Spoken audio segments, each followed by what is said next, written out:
Hi, everybody. This is Lennis again. I know for some of you, I just saw you in the Wellness Woman group, and now we're back again. Welcome to Mindfulness Mondays with Beverly Kyer. And Beverly, I know that you are a compassion fatigue therapist. You work with human service professionals and caregivers. You help the helper, and you have a really powerful message today.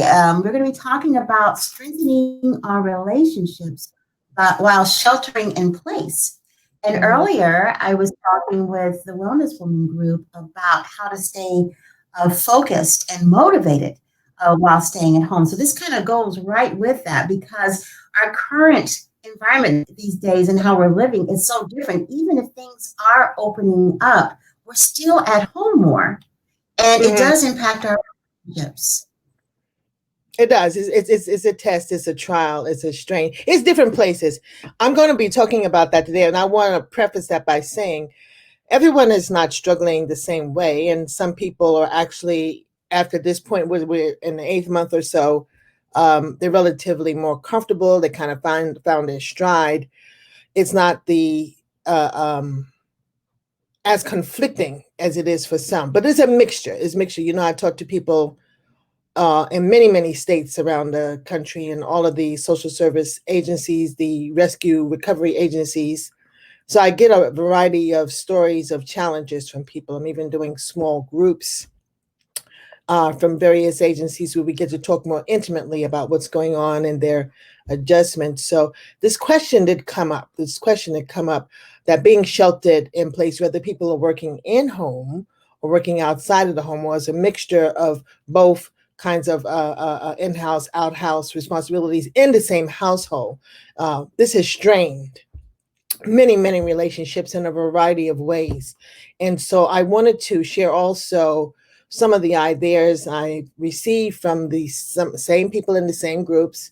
And I would like some of you who may be listening today or at another time to chime in your ideas of how do we appreciate, how can we bring more love and patience into the home environment while we're experiencing the COVID-19. COVID-19 comes with restrictions, and adjustments. When I greet people sometimes on the rare times that I go to the store and they say, "How you doing, Ms. Kai?" And I said, just making these adjustments, every day making adjustments. And, I say that with a smile. And sometimes I'm not feeling like smiling. And there's frustrations and there's disappointed at how this is going on, how this is lasting, how it's blowing up because, well, people are not regarding the safety precautions. And then there's the unknowns.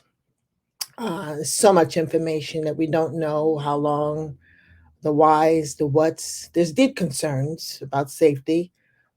People talk often about not being able to do what they would normally be able to do to help those who are a distance from them. That could be family, that could be friends, and certainly with the clients, those who provide those kinds of services, they're deeply concerned about the safety and the well-being, and also the safety and the well-being of the people who live in their own households, sending your kids to school or not, partners going to work or not, just going out in the general public.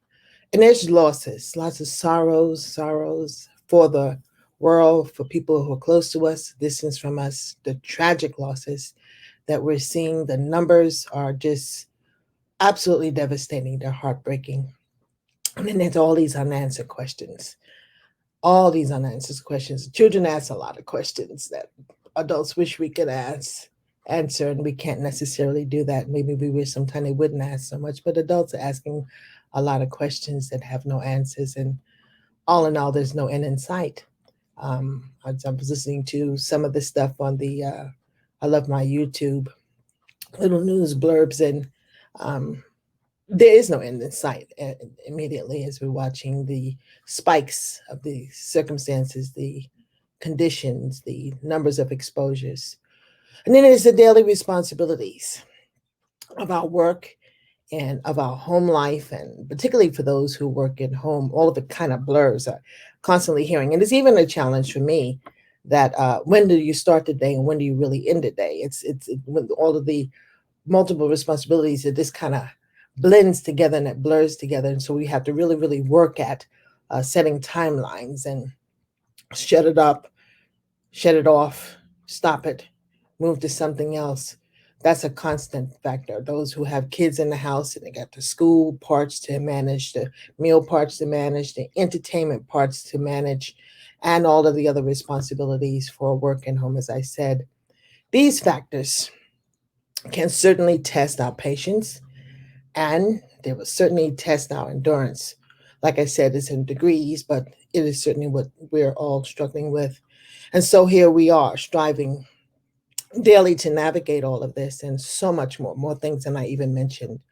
And as human beings, we are seeing and experiencing and operationalizing all of this in our own unique ways. I want to repeat that. We each have unique ways of coping. I want to be personal about what's going on in your household, the different personalities and characteristics of the people you live with, whether it be your spouses, your partners, your parents might be living with you, some other relatives might be living with you, your children might be in house at different ages. But we have unique ways of coping. And just as the human spirit grieves in a unique way, we also cope with the extraordinary changes and challenges that we face in our own unique ways. And for the other observer, though, that could be you, observing our life partners, our family members, our different coping and survival mechanisms just may not be understood.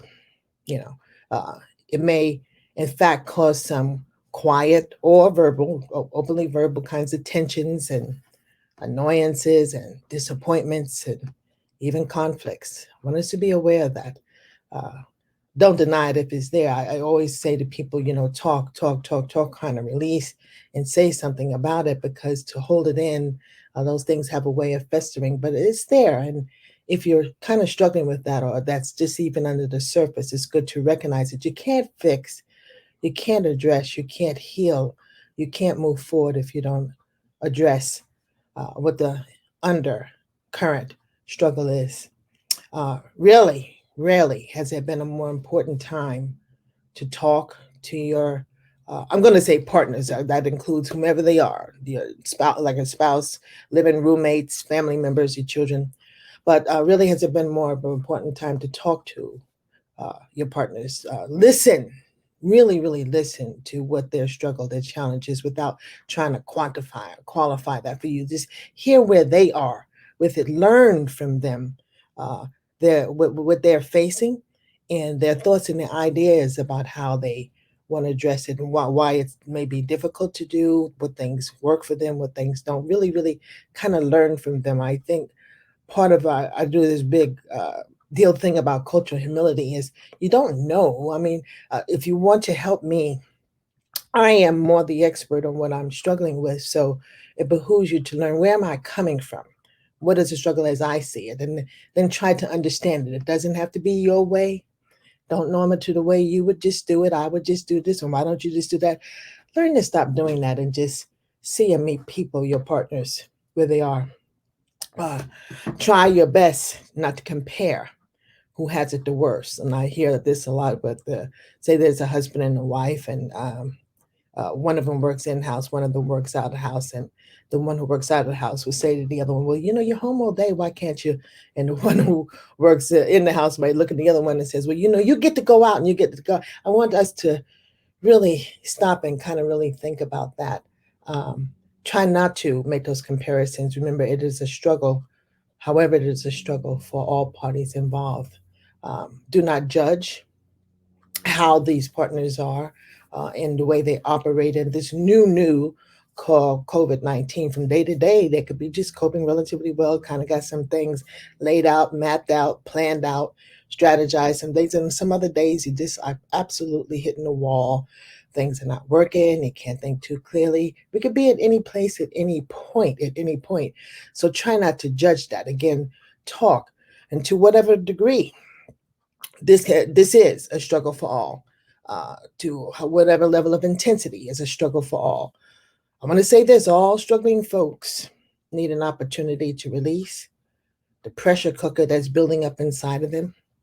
All struggling folks need to reboot.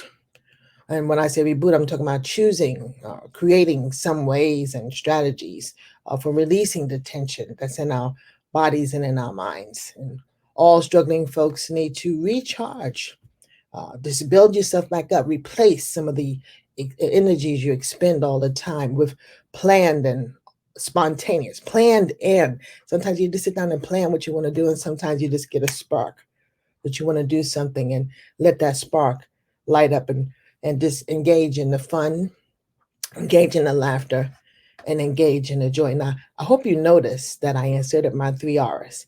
This is always a thread with me for you to release what's going on, reboot yourself, get your ramp up, get your snap back, and recharge yourself. Just build back, replenish, refresh, recharge yourself. That's a constant, that's a daily thing that I encourage us all to do. Sit together frequently and go through these steps, finding out where your partners are. What do they need? The most important elements are to acknowledge the difficulties that they're experiencing. Express your understanding to them. People need to be affirmed in wherever they are. Show your love by modeling kindness to yourself and to them, to yourself and to them. Don't be the sufferer, the martyr in the situation. No, just do things and be very, very clear that you're lifting both of yourselves up, and ask them, what do they need? What can we do? How can we do this together? Don't take it all on yourself and say, well, what do you need? Let's put our heads together and figure this thing out. Let's see how we could lift ourselves. Decide together to design, because we have to be creative in this time. Things are not as we are accustomed to living. Many things will never be back exactly the way we're accustomed. So design and preserve the peace and the joy and the wellness in your home. What is it going to take to entertain, to lift the children to? I mentioned, I think last week, about the positive stimulation, all the sensory stimulations, the things you like to, the music you like to listen to, the wonderful food you like to smell, the things you like to see, the visualizations, do those things. But plan and design how to do that. Jointly determine that as much as you work so hard, both of you, all of you, to meet the responsibilities while navigating the COVID-19 experience, you must also create many opportunities to enjoy each other, to have fun together. Years ago, when my children were little, we lived in New York in this old German-built house, and sometimes, during the heavy winter, we would kind of be snowed in for a while, and we just break out spontaneously into a game of hide and seek. And my kids, don't ask me why, but they like me to pretend that I was Frankenstein, because Frankenstein moves slow. I could chase him around the house. Just spontaneously did things like that, and table games and board games together that we like to do. And when we didn't just read storybooks, sometimes we dramatized the characters and just had silly fun. But figure out and create those things. What will it take for the older parents, with things that they like to do, and if they're living with you as well? All in all, people say, I've seen it on a few commercials or announcements, that we are in this together. And we're talking about that when we think on a county level, a state level, the communities that we live in, that we're in this together. The communities share, and we kind of take care of the elders and feed the poor, and make sure that there's that available for the homeless people. And we say we're in this together, but especially what I'm talking about today, that in your household, the people you live with, the affectionate relationships with the precious people that you share a home with, say to each other, we're in this together, and we're going to figure out how to make the best out of a difficult and challenging situation. That, people, is how you continue to build on the relationship and strengthen the relationship and enjoy the relationships while you're sheltered in place. So that's it for today, and I hope to see you again. Linus, are there any questions or comments?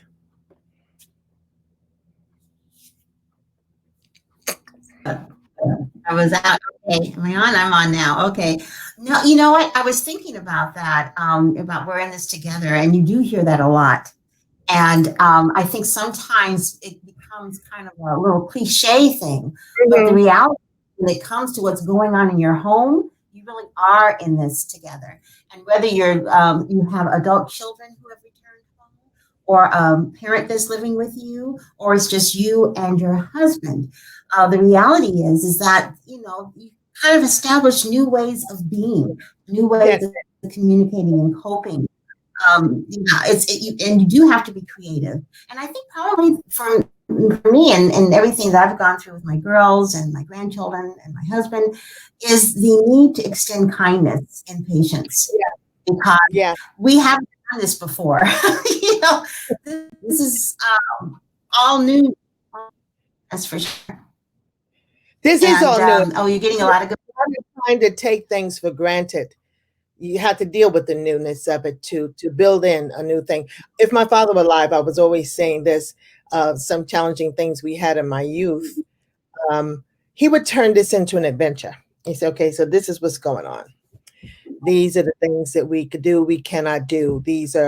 Let's figure out what we can do in place of it. He would always come up with some alternatives, if you will, Mhm. that meets the needs of everybody, all the ages. So, yeah, it can be an adventure, but And I'm not I hearing was going you. to say, I was going to say, I want to encourage everyone to share their comments and thoughts in terms of what it is that they've been doing to strengthen their relationships while sheltering in place. I had mentioned earlier on another live that it looks like this is going to be our situation longer rather than shorter. In fact, we may even have to shelter even more in place as winter months come up, because normally during the winter, we have a tendency to stay in a little bit more anyway. But Mhm. now it's going to be a lot different, perhaps because if the virus gets worse, then we're going to want to stay in even more. So this is the time to really sit down and have those conversations, and to think about, what that might be like and what you need to do to prepare and how things can be a little bit different in case we have to go through an even more stringent period of time. So please share your comments and thoughts. We would love to know what it is you're doing in your homes, with your friends. How are you handling this whole sheltering in place when it comes to relationships? And Beverly, thank you so much for all that you do in helping the helpers with the caregivers, and also helping all of the social workers and therapists and firemen and policemen and nurses and doctors, all those first responders who are also not only helping other people, but they also have their own home lives as well that they have to deal with. Mhm. And without your guidance, with the whole idea of understanding compassion fatigue and how to be emotionally well while helping others, that's so important. And for those of you who want to find out more about Beverly's work, please go to thewellnessreset.net to find out more. I mean, this is a fabulous lady. I've learned so much from her. And there's so many ways that we can learn how to be well, especially during a time like this. Thank you, Thank you, Lennis. Beverly. Thank you so Thank much. Always you. great being with you. Thank you. And thank you to all of you. We will see you next week. And I think next week we're going to be talking about guarding our hearts. That's Yep, next week. that's next week. We're coming up on election time, and there's a lot of tension, a lot of even emotional injury and disappointment, and some fears, and a lot of anger, Yeah. no matter where you are on either side. But I want to talk about guarding your hearts, our own personal injuries that we could feel in the face of this. And so that's what we're talking about next week. And if any of you Okay. have any ideas going into that, you can send some pre-questions that will be addressed before we get to next Monday. But y'all take care. Stay safe and stay well, and God bless. Yes. And don't forget to come here every Monday to 6 Live at 9:30. Streaming definitely in the Wellness Reset group, but also sometimes streaming in the Wellness Woman group as well. And don't forget hashtag replay. You can always replay and go back. There's some wonderful tips, wonderful information that Beverly shares. Thanks so much, Beverly. And everyone have a fantastic rest of the day. And we will see you next week.